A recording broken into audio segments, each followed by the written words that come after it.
Raríssimas, raríssimos e raríssimas, bom dia, René de Paula Júnior falando aqui no Radinho de Pilha, 26 de junho de 2024, quarta-feira. Eu tenho uma confissão a fazer. Eu estou um pouco preocupado, na verdade, porque a obra hoje começou a sua sinfonia, a sua cacofonia, um pouco antes do que a legislação recomenda, não é? Mas eu estou um pouco preocupado porque sexta-feira está chegando e vai ter aquela conversa. Eu estou com uma expectativa bastante boa dessa conversa com a Liliane Ferrari.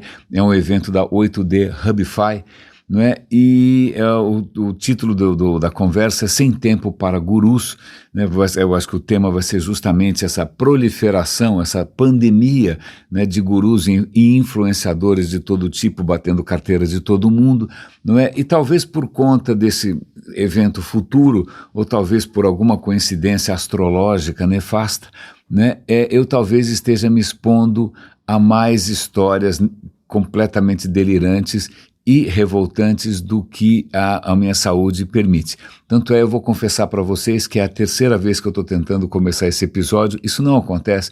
Normalmente eu aperto REC aqui no aplicativo e falo ininterruptamente. Às vezes eu paro um pouco no meio, caso eu tenha tosse, ou caso eu engasgue, né, ou caso minha garganta... Mas normalmente é isso, eu nunca volto atrás, exceto em raríssimas ocasiões, quando logo no começo algum assunto me deixa tão perturbado que eu me atrapalho demais, né? E isso aconteceu hoje, né? Eu comecei a lembrar de algumas histórias de influências do mal e eu fiquei tão completamente perturbado que eu tive que parar. Não, volta, respira um pouco, tá tudo bem. Isso aconteceu hoje porque eu comecei a relembrar de uma história simplesmente, nem sei, nauseabunda, vamos chamar assim, não é, de influenciadores mirins que estão levando menores de idade a apostarem nessas plataformas demoníacas, diabólicas, né, de apostas, né? Então tem várias, eu felizmente não conheço nenhuma, né, mas tem muito menor de idade aí ficando até de madrugada nessas coisas, usando o cartão de crédito do papai e da mamãe, que vão acordar e vão descobrir que perderam dezenas, centenas de milhares de reais, certo? E esses influenciadores, segundo alguns relatos que eu já ouvi, podem estar faturando, por que não, 400 mil reais por mês, não é? Simplesmente levando as pessoas à perdição. E isso é especialmente, não só porque mexe com apostas, que eu acho indigno, mas também porque está mexendo com menores de idade, o que eu acho simplesmente pavoroso, mas também porque tem plataforma de aposta na televisão e eu não sei por que isso é permitido pela... Olha, isso realmente mexe, ela aperta vários botõezinhos, né, na minha revolta diária, mas mas tem outra história mais... nem sei qual que é mais, eu começo a engasgar, porque é tão indigesto, é tão difícil de processar isso. Então tem uma notícia no Estadão, ali no rodapé da página, que um dos dos pré-candidatos à prefeitura, um tal de Marçal, que eu não conhecia, né, ele está, caso você esteja interessado em como se tornar um super-humano, né, ele está fazendo junto com um influenciador de fitness um curso para você se tornar um super-humano. Acontece que esse influenciador de fitness, para mim já parava por aí, né? Influenciador de fitness e super-humano, né? Mas o cara é réu por tráfico de drogas. Então, veja, esses caras vão provavelmente lotar um evento que custa, sei lá, R$300 o ingresso, não é? Provavelmente mostrando ali barriga de tanquinho e outras coisas nazifascistas de você... Eu não tenho a menor ideia, mas isso está realmente... Eu tenho que respirar um pouco e não posso me deixar... calma, eu tenho que respirar, senão eu não consigo mais gravar nada.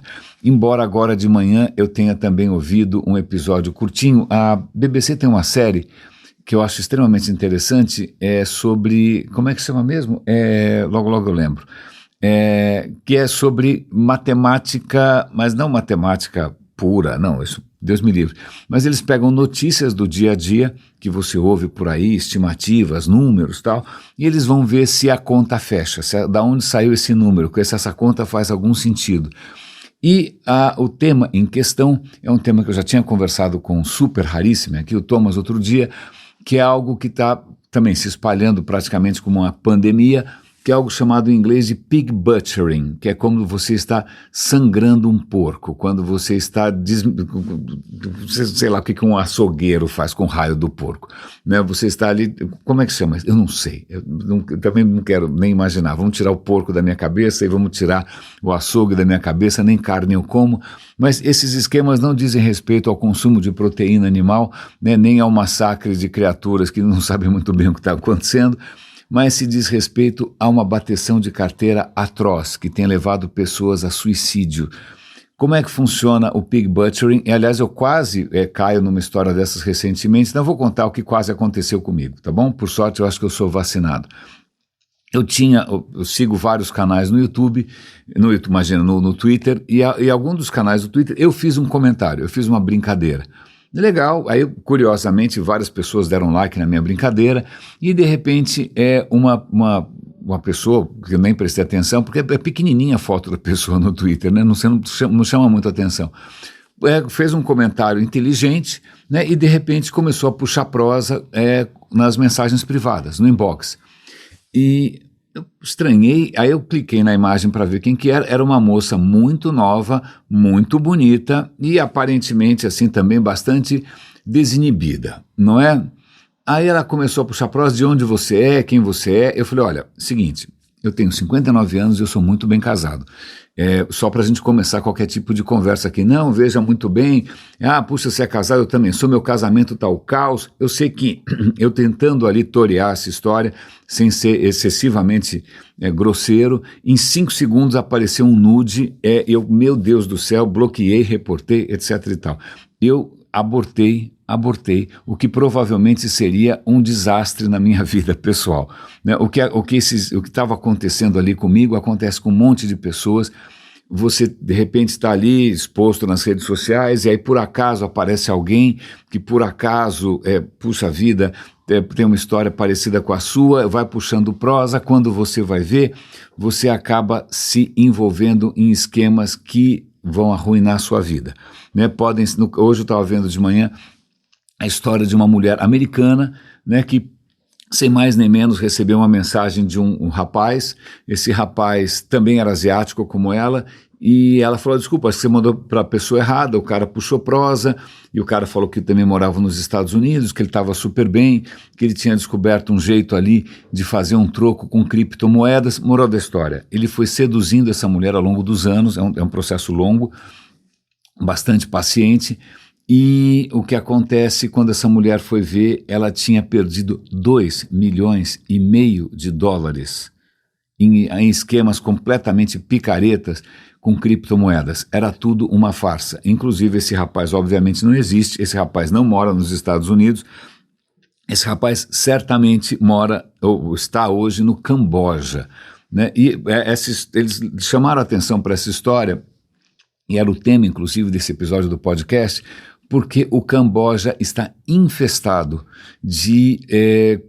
são praticamente campos de concentração, né, onde pessoas que são mantidas contra a sua vontade, elas são exploradas. A estimativa é que no Camboja haja 100 mil pessoas nesse tipo de trabalho escravo, elas são mantidas sem liberdade de movimento, sem nada, elas são praticamente em cláusula presas, né, em hotéis abandonados, no meio do mato, tal, em campos de concentração que são coordenados por máfias chinesas. E o que elas fazem ali? Elas passam o dia inteiro enganando pessoas, né? E tem relatos ali que contam que a meta é que cada um ali consiga bater carteira em pelo menos $400 por dia.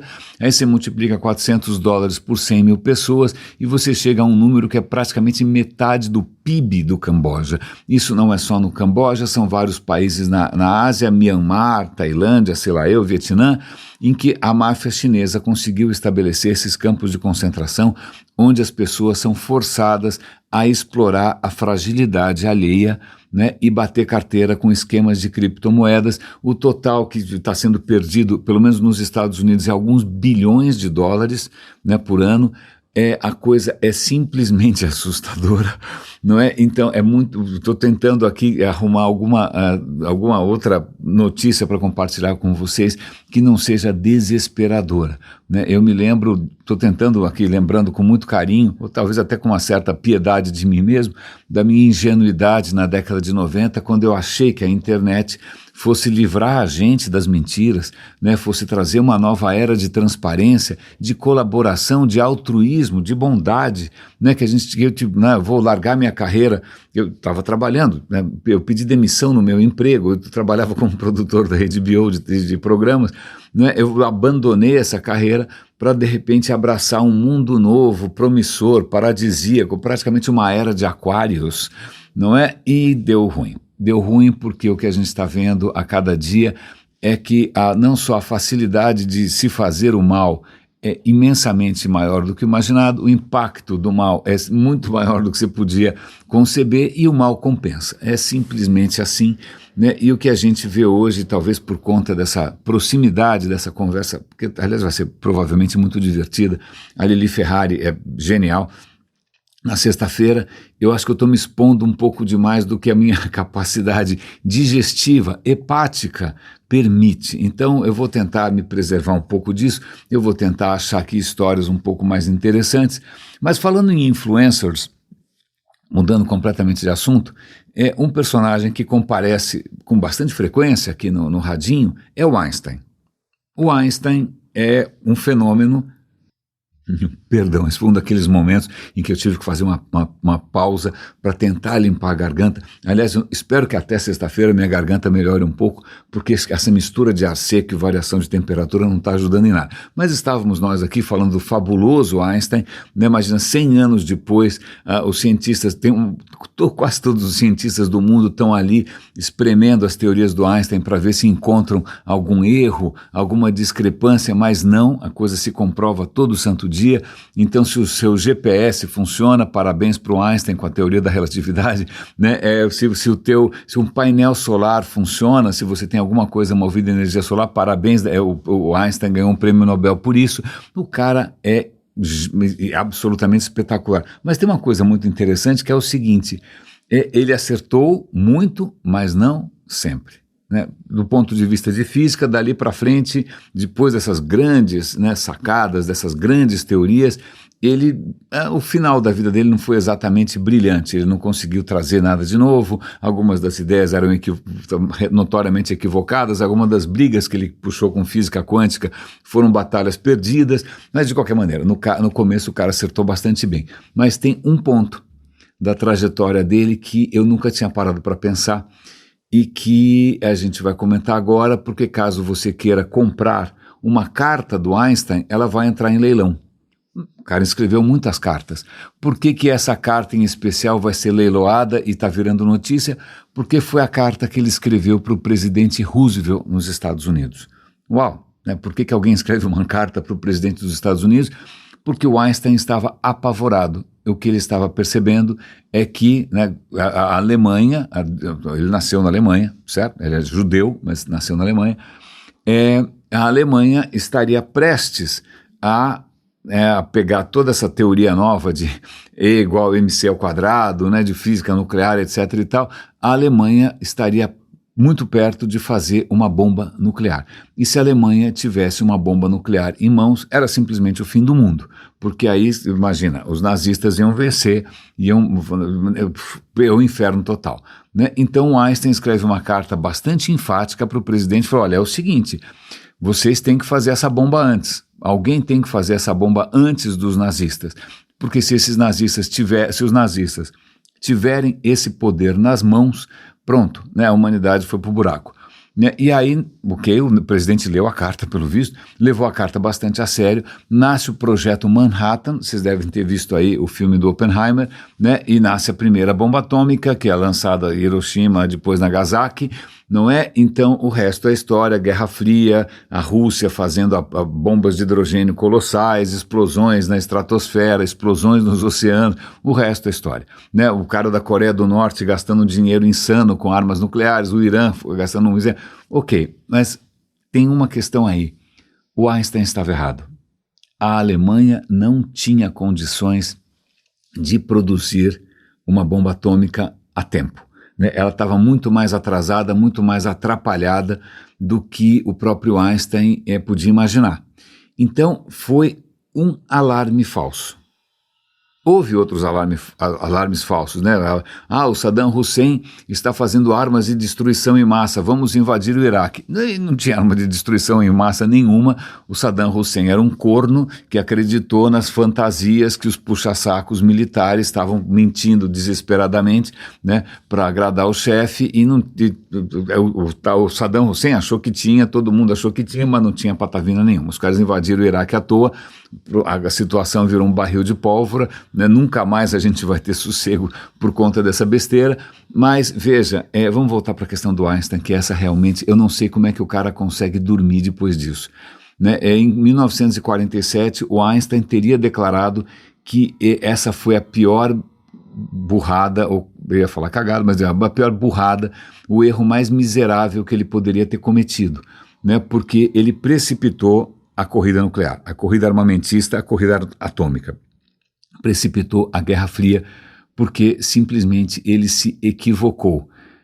Eu não sei se eu teria, como eu teria processado isso. Se eu tivesse levantado essa lebre, né, se eu tivesse disparado, né, com meu alarme falso, uma corrida armamentista insana, que, imagina, pela primeira vez na história você consegue matar. Você não, você é uma pessoa muito bacana e simpática, mas consegue se matar 100 mil pessoas, de centenas de milhares de pessoas num piscar de olhos, né? Gente que estava tocando a própria vida, gente que acordou de manhã achando que ia ser um dia normal como outro qualquer, né? Você consegue simplesmente vaporizar essas pessoas.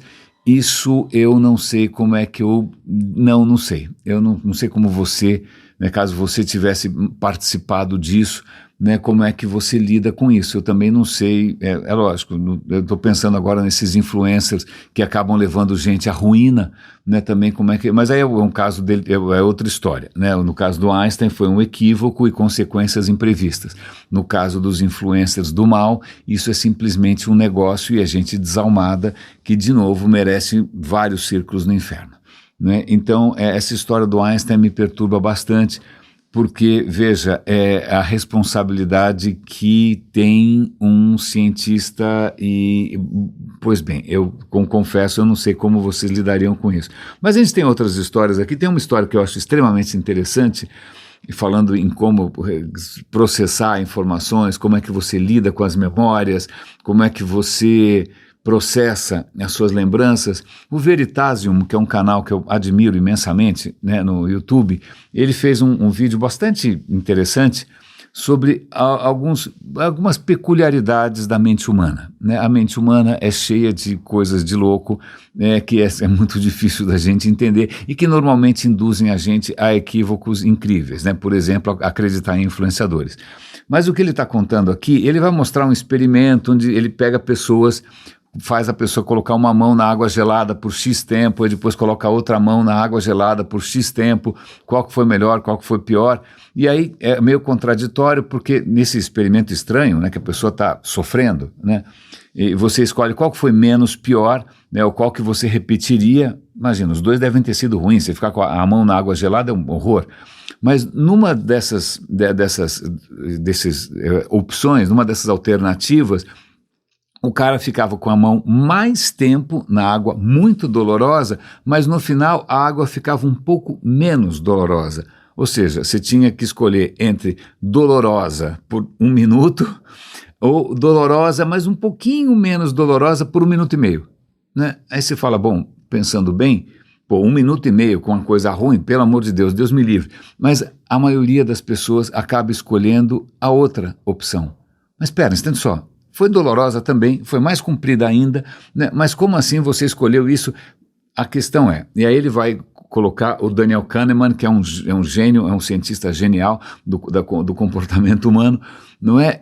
A questão é como a gente processa memória, como é que a gente processa uma experiência. Enquanto você está vivenciando, é lógico que é ruim, mas o que o pesquisador acaba fazendo é, depois que aconteceu, de qual delas você lembra com menos horror, né? Você se lembra, qual das lembranças é menos dolorosa? 1 minuto com água geladíssima, ou 1 minuto com água geladíssima e mais 30 segundinhos ali com a água um pouquinho mais morna, né? Veja, a questão é como a gente se lembra das experiências. O que é muito interessante, e eu vou tentar resumir essa história toda porque o vídeo é longo. A questão é, vamos imaginar que você tenha passado 1 mês de férias, né? Qual a sua lembrança das férias, né? Como que você lembra? Foi legal, não foi legal? O que os cientistas estão tentando demonstrar é que o tempo tanto faz. Se foi uma semana maravilhosa ou se foi um mês maravilhoso, tanto faz. Como assim tanto faz? Porque se é um mês maravilhoso e uma semana maravilhosa, um mês maravilhoso deveria ser muito melhor do que uma semana maravilhosa. Não. O tempo aparentemente não conta. O Milan Kundera, que é um escritor também brilhante, ele já disse que a nossa memória não trabalha como um filme, ela trabalha como fotografias.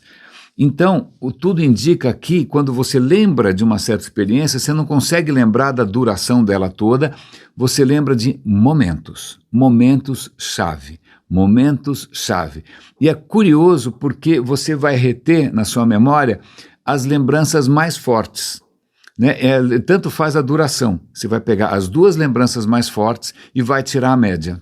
É isso que você faz, né? E curiosamente tem um outro efeito que é muito curioso, além de você só lembrar dos momentos mais fortes, você tem um outro viés, isso chama um viés cognitivo, né? Você tem um outro viés cognitivo que é o seguinte, as lembranças mais recentes marcam mais, é como se elas tivessem um peso maior, né? Então vamos supor que de repente você foi num restaurante maravilhoso, foi tudo absolutamente lindo, mas no final a sobremesa tinha uma barata.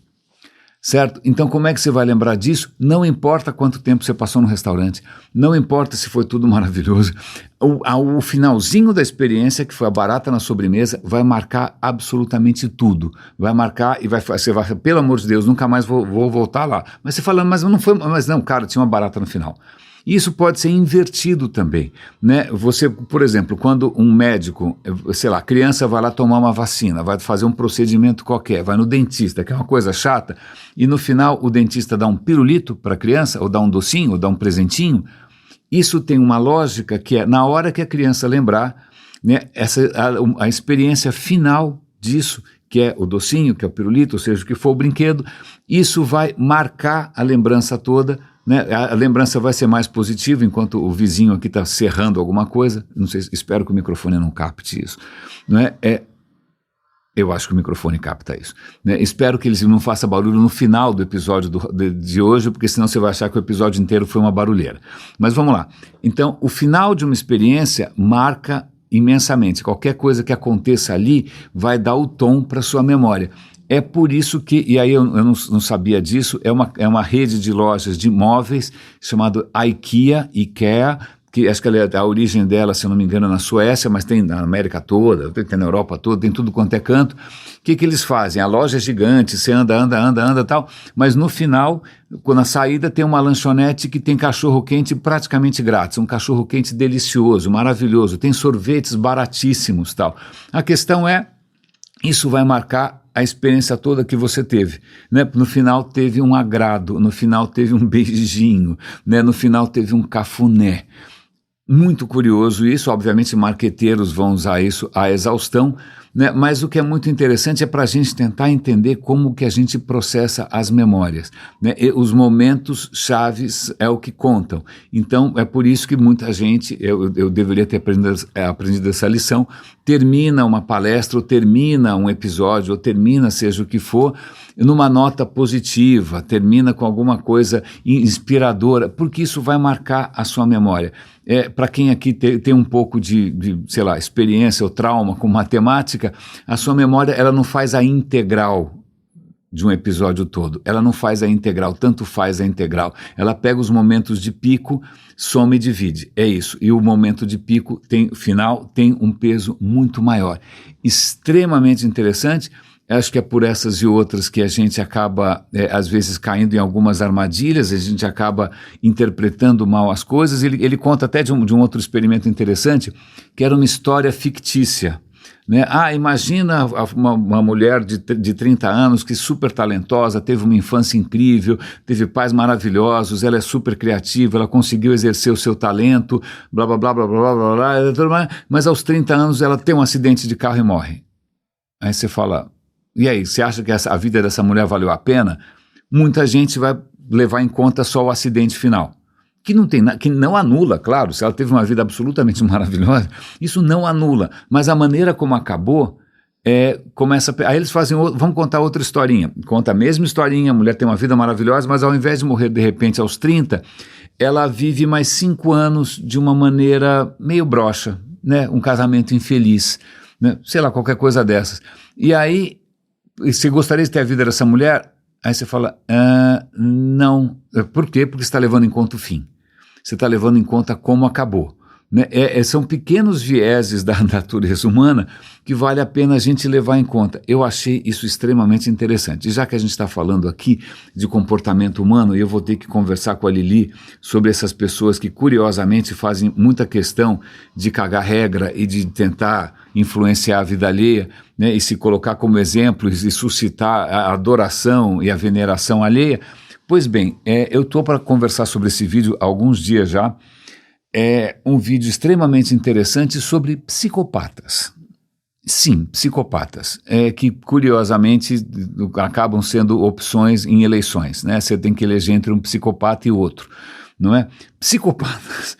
Pois bem, é um vídeo extremamente interessante, vale a pena assistir. É com uma mulher que a vida inteira trabalhou com esse espectro, e é um espectro, né? Psicopatia não é uma condição perfeitamente definida, não, é um espectro. Se você pegar a população humana, você desenha uma curva ali e tal, você vai ter gente de um lado da curva que é realmente psicopata, né, que realmente não se importa com os outros, que é capaz de provocar dor, né, nas outras pessoas sem uma menor preocupação, até com alegria, né, essas pessoas que têm zero capacidade de empatia, né, mas você também tem na outra ponta dessa curva uma porcentagem pequena de pessoas que são os super altruístas, que são aquelas pessoas que são boas sempre, que são pessoas que vão dar tudo de si, que não vão se importar se vai ter algum retorno ou não. Então isso é um espectro, não é uma coisa binária, não é uma condição, não é um genezinho que liga e desliga, né? E o que ela vai colocar de psicopatia e infelizmente para mim é bastante familiar. Acho que eu também peguei o palitinho curto nessa história, porque eu acho que eu já me expus demais a pessoas com esse perfil, talvez pela área que eu trabalhei, sei lá, coincidência, não sei. Mas a questão é que psicopatas são muito difíceis de você se proteger, é muito difícil você resistir, porque psicopatas são irresistíveis. Psicopatas normalmente, ou sociopatas também, psicopata é o termo técnico, é o termo médico. Sociopata é um termo mais informal. Tá, mas sociopata é um psicopata, sei lá, gourmetizado, não sei, né? Mas em princípio é a mesma coisa, né? Ou então um psicopata, ele tem uma característica interessante que primeiro, ele é absolutamente incapaz de entender o que passa, de sentir o que o outro sente, é zero empatia, o cara não tem coração, mas ele rapidamente desenvolve a capacidade de encantar. Então, psicopatas costumam ser encantadores, costumam ser irresistíveis. E aí, imagina, o cara é irresistível, o cara é encantador e não tem coração, adivinha o que ele vai fazer? Ele vai manipular os outros. Então, são figuras que vão usar esse carisma, essa é uma palavra importante, né? Esse poder incrível de encantamento para manipular as pessoas sem sentir nenhum tipo de remorso, né? E o que é muito interessante, ela cita um livro do Max Weber. Eu conheço muito pouco de Max Weber, acho que eu vi alguma coisa na faculdade, todo mundo na faculdade lê a mesma coisa do Max Weber, mas ele escreveu um livro, ele estudou durante muito tempo esse tipo de perfil, né? E ele chama, se eu não me engano, o livro chama A Máscara da Normalidade. O que acontece é que esses personagens que existem aí aos montes, né, uma porcentagem bastante expressiva, né, da população, eles vestem uma máscara de normalidade que torna muito mais difícil a tarefa de não só você se prevenir, né, de você se proteger, mas às vezes até de você denunciar, de você apontar. Né? Você fala, olha, aquele fulano é um indivíduo manipulador, aquele fulano, aquela fulana é um monstro desalmado. Né? Ela está fazendo um absoluto estrago na vida de muita gente. A vida dela é uma sequência de desastres e catástrofes onde ela pisa, onde ele pisa não cresce grama. Mas aí as pessoas falam, mas ele é lindo. Ela é linda, ela se veste super bem, imagina, nossa, olha a voz dessa pessoa, olha como ela anda, olha como ela é sexy, olha como ela tem barriga de tanquinho, seja o que for. Máscara da normalidade. Né? A gente vê isso em candidatos, normalmente essas pessoas não vão sossegar enquanto não tiverem uma posição de mando, uma posição de influência, elas vão querer ser influencers, elas vão querer ser políticos, elas vão querer ser CEOs, elas vão querer ser chefes, porque elas vão querer manipular muita gente ao mesmo tempo e vem um prazer estranho dessa história. Mas o que é legal, de novo, é que assim, isso é um espectro, né? Lógico, tem gente assim, né? Como é que a gente faz para reconhecer? Eu nunca vou entender por que pessoas olham para o Lula, para o Bolsonaro, para o Trump e para o Putin e não veem uma bandeira, uma luzinha piscando dizendo esse é um psicopata, esse é um manipulador, essa é uma máscara, ele está enganando, ele é um ator.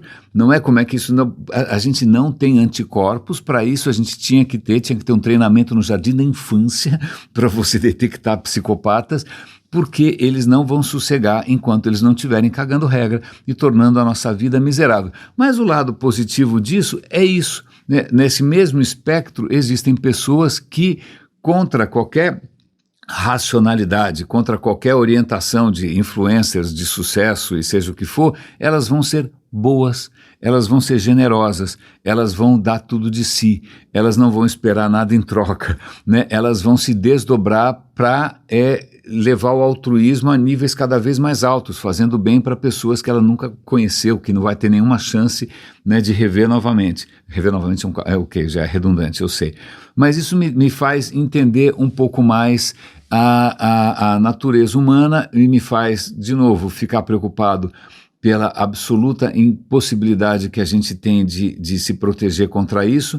E eu vou, acho que para encerrar, aqui tem uma coisa que é legal, porque esses personagens, se você pegar um livro de história, quase todas as pessoas mencionadas no livro de história é algum tipo de psicopata ou sociopata, né? Hitler, Mussolini, Franco, vai falando aí, né? Alguém que queria manipular as pessoas de todo jeito e não se importou por um segundo sequer. O Bolsonaro fazia piada com as pessoas morrendo de Covid, imitava, pois é.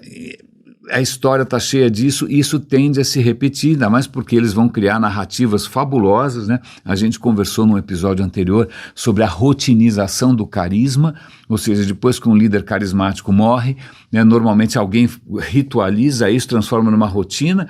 Então o Bolsonaro, que é um completo descabelado, insano, eles rotinizaram isso como bolsonarismo, como se houvesse uma doutrina, né, como se o lulismo também fosse algum manual de instruções. Não é simplesmente caprichos de gente sociopata. Né, mas tem aqui uma coisa que acho que pelo menos a mim inspirou imensamente. Foi ouvir novamente o Yuval Harari. Yuval Harari, o cara está transcendendo. Daqui a pouco o cara começa a pairar, porque ele não é mais só um historiador. Né? O cara está compartilhando, sei lá, o tempo inteiro colocando afirmações tão pertinentes, tão certeiras, né? Tão bacanas. E tem aqui uma fala muito pequena, é um daqueles shorts do YouTube, em que ele fala o seguinte: olha, o passado, né? O passado... as gerações anteriores deixaram para você uma mala, entendeu? Deixaram uma mala sem alça, com todas as crenças, todas as narrativas, todas as bobagens, e o que as gerações anteriores querem? Olha, segura essa mala e passa para frente. Né? A questão é, a gente não precisa aceitar essa mala de olhos fechados. A gente não precisa repassar essa mala como se a gente não tivesse responsabilidade nenhuma. Né? O que a gente tem que fazer é olhar o que tem dentro da mala. Né? Eu tenho que carregar tudo isso, eu tenho que carregar essas crenças, eu tenho que carregar essas negativas, eu tenho que carregar essa culpa, eu tenho que carregar essa não sei o que lá. Não. É perfeitamente possível você simplesmente esvaziar metade da mala e pegar dessa mala, levar para frente, levar adiante, né? Deixar para o futuro, né, um fardo menor, de repente um fardo que seja inspirador, né? Você está levando alguma coisa ali que não é um veneno, é algo que alimenta, não é algo que mata, é algo que fecunda, né? Então fica essa pequena provocação, né? Eu recebi malas sem alça, com a rodinha quebrada também, né? E cara, é o que a gente tem feito aqui no Radinho, abrir a mala e ver, desculpa, essa história não serve mais, esse medo não serve mais, essa crença não serve mais, tem coisa mais nova que a gente pode colocar dentro, a gente não tem por que levar adiante essa mala, a gente tem essa liberdade.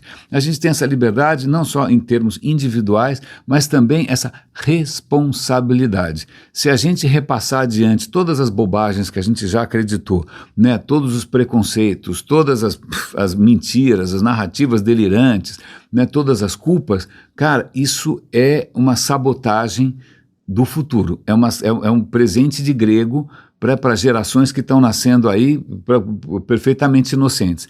Então, tá aí, o Radinho talvez tenha esse papel, né, de abrir as malas e dar uma olhada para ver o que exatamente ajuda você a seguir a viagem. Raríssimos e raríssimos, espero que esse episódio tenha valido a pena. Cuidem-se, por favor, um grande abraço e até amanhã.